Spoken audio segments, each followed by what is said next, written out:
Bonjour, nous sommes le mercredi 16 avril 2025 et le sujet est MSI et sa prochaine console portable qui pourrait être équipée non pas d'un CPU Intel comme c'est le cas avec sa MSI Claw qui est sortie au tout début de l'année 2024 et ainsi que les suivantes, les MSI Claw AI pour Artificial Intelligence sorties bien plus tard dans l'année 2024, toujours avec un CPU Intel.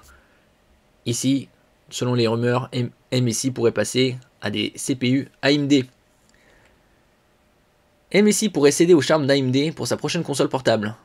MSI a jusqu'à présent exclusivement utilisé des processeurs Intel au cœur de ses différentes consoles portables, mais la prochaine Claw pourrait bien embarquer une puce provenant de chez AMD. Dans la très grande majorité des fabricants de consoles portables, Lenovo Legion Go, Asus ROG Ally X et différents modèles d'Ayaneo, entre autres, sont équipés de AMD Ryzen Z1 Extreme ou Zen 2 par la suite.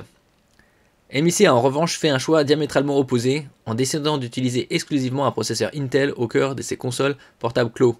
La première version utilisait une puce Meteor Lake, tandis que les Claw 7, c'est pour 7 pouces, AI Artificial Intelligence Plus, et Claw 8, pour 8 pouces, sont lancés plus tard dans l'année 2024 et utilisent des Core Ultra 7 258V Lunar Lake, plus performants, et sont également équipés d'une partie NPU pour Neural Processing Unit. N'oubliez pas de vous abonner pour plus de news sur le monde de la high-tech ainsi que les bons plans, également sur mon Twitter et en description sous toutes mes vidéos, vous pouvez les retrouver dans mes playlists. Ici les Core Ultra 7 258, le 8 signifie qu'il y a 32 Go de RAM, tandis que quand c'est 6, c'est 16. Là on peut voir le tableau, la comparaison. À droite, on a le premier modèle, sorti tout début 2024, 7 pouces, en ce qui concerne l'écran, Full HD, 120 Hz, 500 nits, VRR pour Variable Refresh Rate, c'est taux de fréquence variable. Quant au CPU, Core Ultra 7 155H ou Core Ultra 5 135.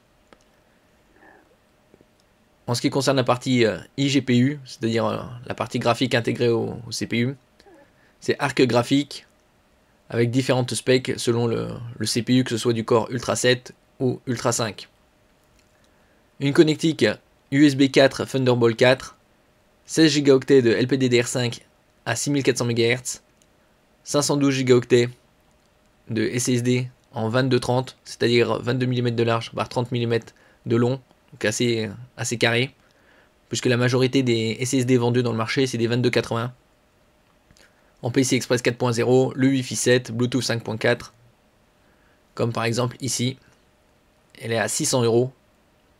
À la fin de ce mois-ci, il y aura les French Days à partir du 30 avril, c'est-à-dire dans 2 semaines pile poil.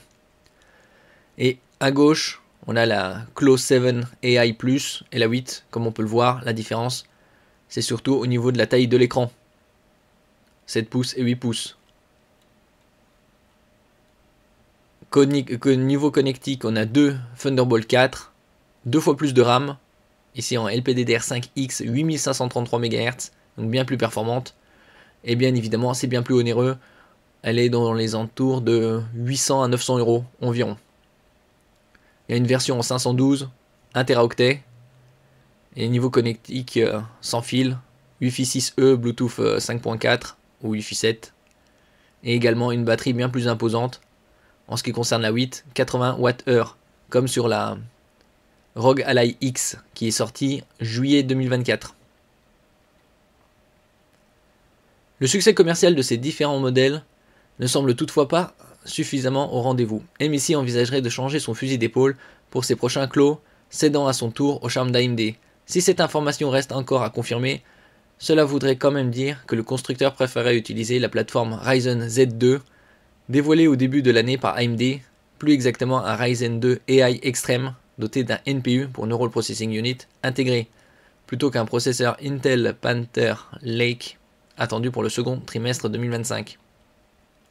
Donc à voir, pour l'instant c'est une rumeur, mais c'est très probable que MSI passe chez AMD en ce qui concerne les CPU pour ses consoles portables. Merci pour votre écoute et à la prochaine.